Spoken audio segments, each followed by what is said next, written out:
Hi! Welcome back to my channel called Brit's Book Club.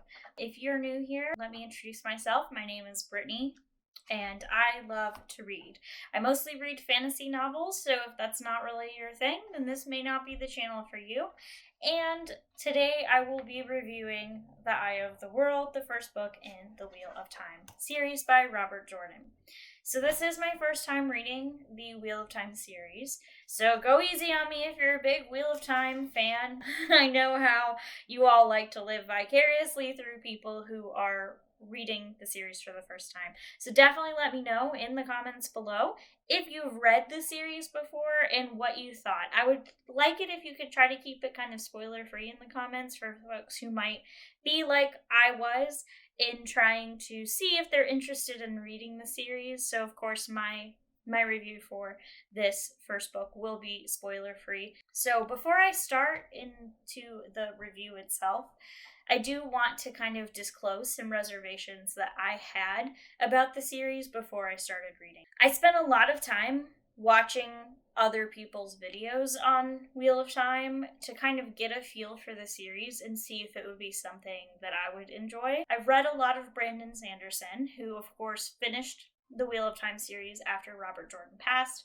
and I've read A Song of Ice and Fire, The Kingkiller Chronicle, and lots of other fantasy novels. So fantasy is kind of my go-to genre, but of course Wheel of Time was not something I had read before. It was a series recommended to me by someone very close and important to me, so I wanted to see before I even got reading it if it would be something that I would enjoy, so that I would know ahead of time whether or not I was going to disappoint this person who wanted me to read the Wheel of Time. Also, a 14-book long series, when they're as chunky as these ones, can be a little intimidating. So I basically wanted to kind of see what negative things and positive things people had to say about the series before I jumped in, so that I would be kind of prepared for it. I saw fans of the series talking about how amazing the world building is, and how it did a lot for the fantasy genre as a whole, and how it really is just this beautiful masterpiece of work that like every person who considers themselves a fantasy fan should read. I also saw from people who did not like the series that there was a lot of repeated criticism about the way that women are portrayed in the series, and that Robert Jordan had spent way too much time describing things like down to the buttons that people wear, and that kind of took away from the pacing of the series and made it drag on. We've all heard, I'm sure, even if you've not read the series, about the slog, where there's a couple of books that the pacing apparently is so slow that it's a slog to get through it. I'm not the kind of person who pacing will break it for me. I do tend to enjoy a little bit of a faster pace, but, you know, when you've read the Stormlight Archive, specifically The Way of Kings, and that beginning, chunk of that book is kind of a slog in and of itself, I feel like you can definitely try to get through Wheel of Time. My main piece of advice to anyone who is out there and trying to figure out the same things that I was, like hearing both these good and bad things about the series, my big piece of advice for you is to just give it a shot. Just try to read it anyway. I'm on book 5, so I will say that I'm doing these reviews kind of after I've already read the first 4 books. But I will say that I feel like you're not really going to know if these negative and positive criticisms, if you're going to interpret them the same way that the people who put them out there did, until you read it yourself. So I think at least the first book, just give the first book a shot. And if it's not for you, it's not for you. But you might actually find that you do enjoy it, and then you've got a new 14-book long book series to read. We do have all 14 books, and I'm fully aware of the fact that they are not all matching, that they're not, we've got paperbacks and the hardcovers. So I do have have a goal eventually. I would like to get like a uniform set of the books. I really like the ones that have like the really neat dragon symbol that goes all across the covers, but those books are really expensive. So we'll see. We'll see. I'm not a huge fan of these covers, I will say. They're not awful, but I'm not a huge fan of them. So I would like to get a pretty set that I can put on the shelf that looks very nice together and is kind of all uniform. Although these books are very special because they've been lived in, they've been read, they've been loved. No, a really fancy, nice uniform set that's not like outrageously expensive. I would love for people to like comment a link to that for me. That would be amazing. Okay, so let's just jump right into the review then. So Eye of the World starts after like this insanely hooking prologue that really has you wondering about the world and what it means. It begins with one of our main protagonists, Rand al'Thor.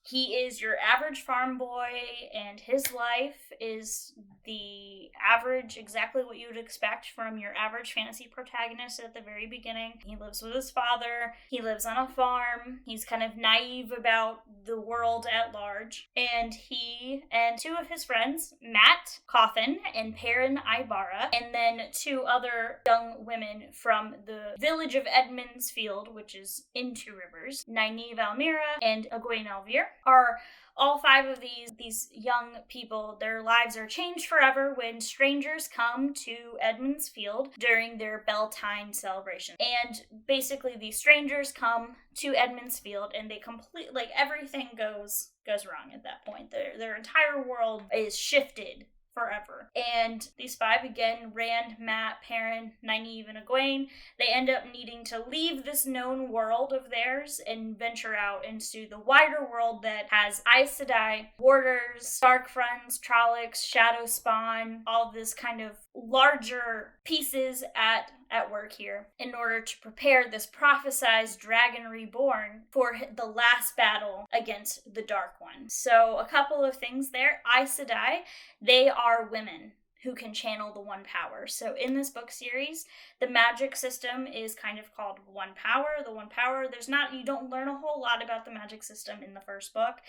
But the main important thing to know about it is that, of course, women can channel, but men cannot. So at one point in history, like 3,000 years ago, I believe, before the current time, men and women both could channel and use the One Power. It's broken into saidin and saidar. And male half of the One Power became tainted by the Dark One. And when the last dragon, who was this big hero across the ages, finally made sure that the Dark One's prison would not be unsealed, basically, his actions caused the male half of the One Power to become tainted. So now any man who can channel eventually goes mad. Like goes crazy and starts like doing crazy things. And so basically men who can channel, they're like hunted down by the Aes Sedai and they are basically taken care of in a specific way. It's called gentling. Again, I don't want to dive too much into spoilers, so we won't really talk too much about that. But essentially Rand, Matt, Perrin, Nynaeve, and Egwene, they go on a hero's journey of their own where they have to leave their known world and go into this wider world in order to kind of work with the Aes Sedai. Moraine is her name, who comes to the village. Going into the book series, obviously I knew that I would not have this conflict that is introduced in the first book resolved in the first book, because there are 14 books. I know that I'm in for a long ride when it comes to seeing this conflict resolved. Just my initial reactions on the book when I first read it, which of course was about a month ago now, so yes, I've read 4 of these books in like a month and a half. So I definitely, they definitely hook you. But the story seemed pretty straightforward and like a run-of-the-mill chosen one fantasy trope in Hero's Journey initially. But once you kind of get into the meat of this book, I think it's about a third of the way through. It might be a little bit closer to halfway through. The book definitely starts changing. So when I first started reading it, I did notice that a lot of the beats and plot points and the characters felt really familiar. Like they were very familiar to me as someone who has read a lot of fantasy and knows a lot of fantasy tropes. I was like, yes, I can see this is the mentor character, this is the protagonist, like, oh yes, we're seeing all of the same beats that we're familiar with and the same tropes. They almost felt, I will say When I first read it, my main concern was that the book felt a lot like Lord of the Rings. It felt a lot like Fellowship of the Ring at the beginning. So there was a lot of, it even seemed like scenes almost just pulled straight out of Lord of the Rings and popped into this world. So that did kind of put me off initially when I started reading it. I was kind of like, oh, well, maybe all those other criticisms, negative criticisms that people gave are not what's going to deter me from this series. If it just turns out to be like a Tolkien copy, like I'm probably not going to enjoy it too much. So I was kind of a little put off initially, hoping that this book would not turn out to just be Lord of the Rings in this new world. Thankfully, for me at least, once you start really getting into Eye of the World again, I think it's about a third of the way through, you really start to see Jordan's creativity. I think so now I'm now having a little distance from the book. I do think that he did that on purpose. I do think he purposefully started you with something very familiar, started you with something that you have clear expectations for where the story is going to go, who the characters are going to be, and then he does a masterful subversion of your expectations to kind of steer you, make you realize that perhaps the story and these characters and this world are not what you thought they were, and kind of pushes you into thinking, well, what really will happen next? Because I will say, like, so after this first book, I was kind of like, oh, well, this story seems a little straightforward. You know, the ending's a little confusing, but it seemed like I had a pretty clear idea of what was going to happen and how the story was going to progress, and I couldn't imagine how that would take 14 books. But I think one thing that he starts in Eye of the World and then really does well as he continues through the books is really opening up the world and making you realize, yeah, what you thought was going to happen and where you thought this was going is not where this is going. So kind of continuing on, some things that I had a little bit of issues with were some of the characters. I feel I hate saying this now because where I'm at in book 5, Rand is one of my favorites, but I will say that in Eye of the World especially, he felt very boring to me. He was very boring, and he just didn't hold my interest very much. Like, you start with Rand's point of view and you kind of follow Rand for a while, but at a certain point in the book, then it starts breaking off and you get other people's point of views. And what I found was that I was way more interested in reading some of these other characters' point of views than going back to Rand in this first book. For instance, Perrin and Nynaeve, they shot up immediately as like my favorite characters in the series. And Perrin still is one of my favorite characters. I wanted to know more about Moraine and Lan. When we first meet Min, she instantly interested me more than like Rand and Matt and some of the other characters, and we get very little screen time with her. Kind of speaking about Matt, like I know a lot of the fan community of Wheel of Time really, really likes Matt, but Matt in Eye of the World barely feels like a character to me. Like, we get a little bit of a taste of his personality at the very beginning, and then throughout the rest of the book, he's just kind of there. So I didn't really gel with Matt. Thought Rand was kind of boring, and I was way more interested in reading all the Perrin chapters than I was like reading the Rand chapters. I wanted to basically get through Rand's chapters to get back to Perrin. And then my last kind of, like, this is not a huge criticism because I understood why it was like this, but the boys, of course the boys referring to Rand, Matt, and Perrin, their reaction to Aes Sedai kind of bothered me a lot. Like, throughout the whole book, they have this very fixed view of Aes Sedai, and they kind of repeatedly think of them in a certain way. And even though there are interactions that should be contrary to what they're thinking and feeling, they're just so set on these beliefs about the Aes Sedai that I found myself like really annoyed with them. Like 90% of the book, I was just like, oh my gosh, come on, are you guys really still doing this? Like, even though she just, like, you know, saved your lives like 5 million times. I understood why. It just was one of those things that I was like, oh my gosh, I cannot take another page of this. Those were some issues I had with some of the characters. Also, I did have a little bit of problem with like really only one world building piece, because really in Eye of the World the door is kind of opened, but you haven't really gotten a full taste of the world building at that point, because again, it kind of starts you somewhere familiar, and then it's gonna get wider and deeper the further along you go, which is just, that's bound to be part of it when it's 14 books, right? But we meet a group called the Tinkers in Eye of the World, and when we first meet them, I had some feelings because it felt like they were just kind of carbon copies of the Romani people. I wasn't a huge fan of that. Like, I think the Romani people are a group of people in our current world who have been treated very unfairly for a lot of their history, and I just didn't want to see a portrayal, like a stereotypical portrayal of them in the series. But like the rest of the world building aspects that we really get introduced to in Eye of the World were very compelling. I really enjoyed Aes Sedai. Like, I always want to know more about the Aes Sedai. I want to know more. I just want to know more. I want to know everything about them. And then of course we get a kind of a good look at Andor, which is one of the nations in this world. The interactions that we got while in Andor were very cool. A lot of the relationships that are developed in this book I really liked, but there is one romantic relationship that kind of gets introduced in this book that I was really excited for. I really loved it. I loved it. I was kind of rooting for these two characters to develop a romantic relationship. I just wish that we had seen it. So I won't spoil the characters, but essentially what happens with this relationship is that we get some interactions between them being prickly towards each other, and then kind of the next chapters that we get with them, they already have feelings for each other. And so what I would have really liked to see is that development. Like, I really wish I had seen the development of their relationship instead of them going from not really and then already in love. And I understand not everyone wants a cup of romance with their fantasy book. I get it. I don't read fantasy novels for the romance either myself, but I also think that if you're going to include romance and relationships in the book, you should probably show the development of said relationships. On a different note, the magic system is really cool. The Aes Sedai and like channeling and the one power and how the male half is tainted and all of that information was very, very interesting.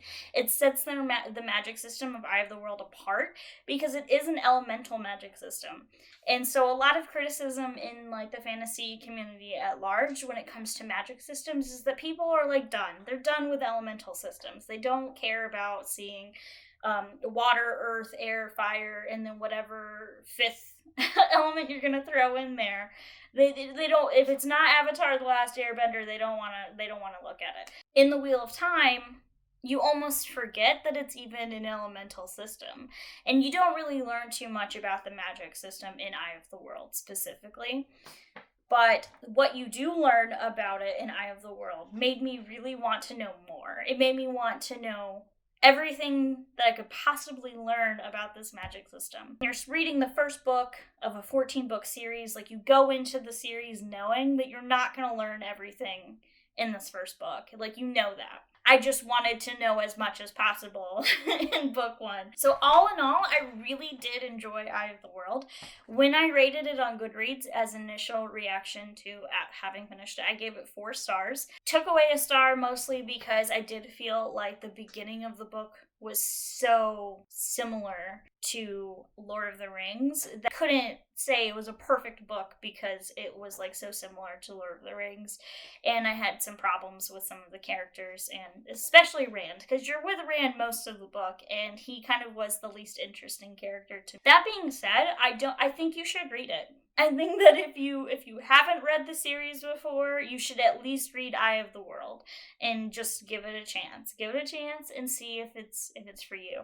And after I finished Eye of the World, I knew that I would definitely be continuing the Wheel of Time series. I did not think the portrayal of women in the series was negative.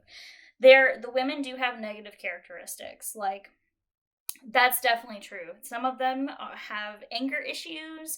Some of them can be really annoying. Some of them are like abrasive and bossy. But the thing is, women are not perfect in real life. So having these portrayal of these women where they're not perfect. They have these character flaws. They have these negative bits of their personality.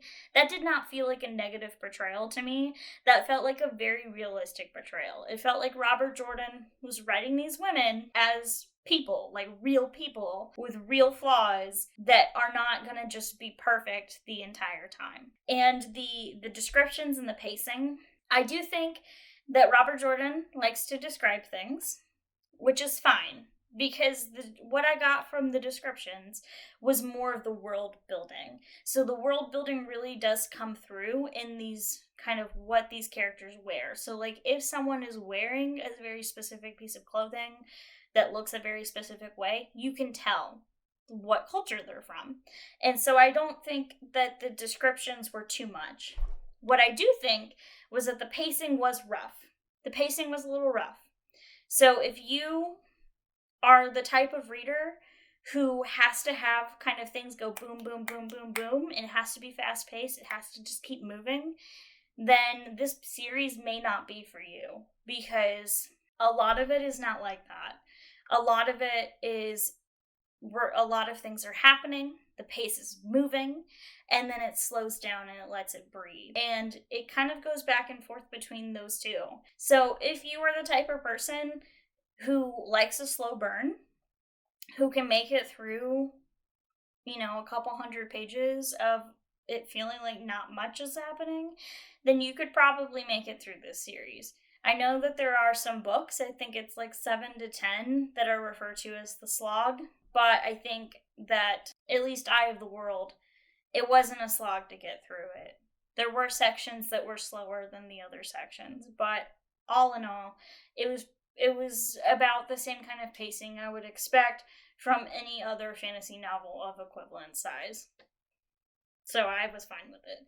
So all in all, like the criticisms that I heard about the series beforehand, my interpretation of those same points that people criticized was that they really weren't negative for me. That's why I kind of think that if you want to test this series out, you should just give it a shot. You should just give it a shot and read it and see what you think about it, because it might be different from what your other friends have told you about the series or what your favorite booktuber has said.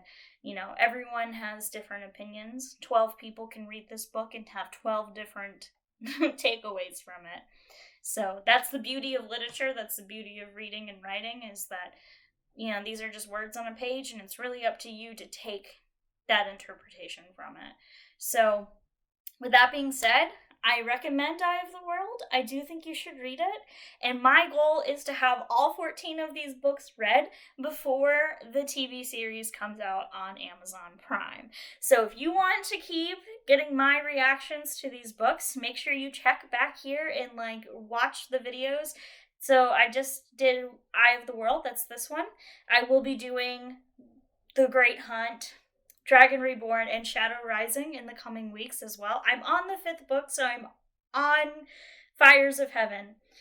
But before I finish Fires of Heaven, I will try to have all 4 of the first book reviews out so that people can watch them and so that we can be caught up when I finish Fires of Heaven to give real initial reactions, because of course doing this review was a little tricky, as I did finish this book about a month and a half ago. So I had to kind of think about and remind myself of what my initial reactions were toward the book.